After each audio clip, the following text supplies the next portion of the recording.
Hi, I'm Eric Schumacher Rasmussen, the editor and VP of Streaming Media, and I'm speaking with Richard Oesterreicher, who is the CEO of Streaming Global. Richard, how are you today? I'm doing very well. It's nice to speak with you, Eric. That's a great backdrop you have there. I assume that's not the actual weather there?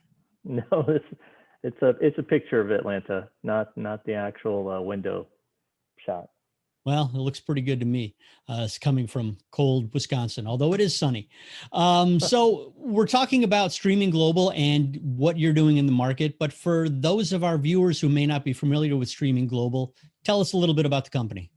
Happy to. Streaming Global is a media technology company that invented and patented a reimagined media delivery pipeline that solved the three major pain points plaguing the streaming industry, namely the high cost of delivery, the lack of reliability at scale, and the long latency times and delays that we all experience with streaming.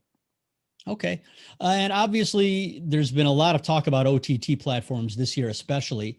And in particular, there's been discussion about just how much money these platforms have invested in content. Netflix over 17 billion this year, I believe it was.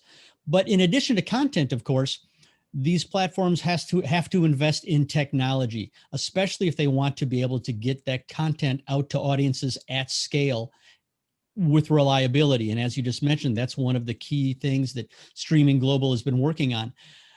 Can Streaming Global's delivery pipeline help on both the cost of delivery and the reliability at scale? Certainly, Streaming Global's technology was designed to deliver media reliably for individuals on mobile devices, all the way up to World Cup or Super Bowl sized audiences on any screen type.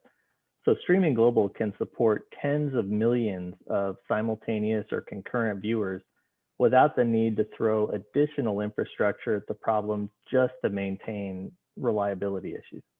Okay. Because Streaming Global eliminated transcode processing for standard ingest, we can achieve near zero latency while materially impacting the cost of delivery by as much as 60% when compared to conventional streaming.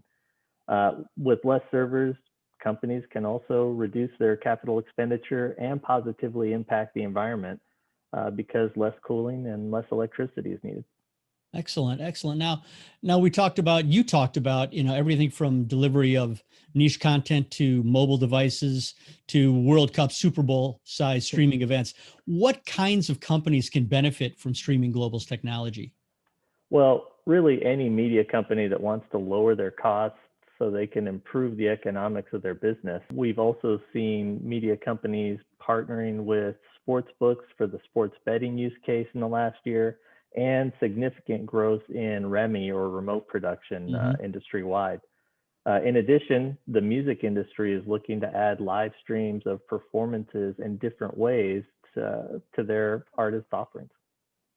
And as you look at what Streaming Global has planned for the future, what type of impact do you want Streaming Global to have on these industries and on the OTT market? I'd say first and foremost, cost savings. Streaming Global can enable a media company to increase their investment in content rights or acquisition, as you mentioned, or have that material cost savings drop straight to the bottom line in financial results. Second is performance. Obviously, there's been a lot of discussion about the need for near zero latency for many reasons, from contribution streams to, again, the sports betting use case.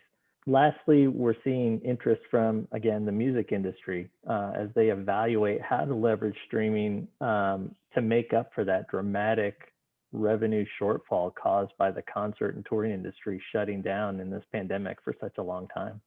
Right. And I think with the music industry, I was just hearing even Paul McCartney, someone like him is saying, look, acts like me aren't going to get back on the road until 2022 realistically. That's So right.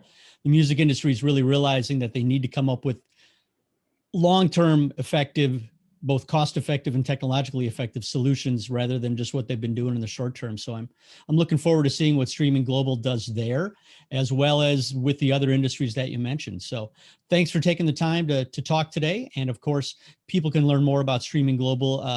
There'll be a copy of this interview in the February issue of Streaming Media Magazine. And if they go to your website, they'll find out even more. So thanks so much for taking the time today, Richard. Thank you, Eric. It's a pleasure. Wonderful.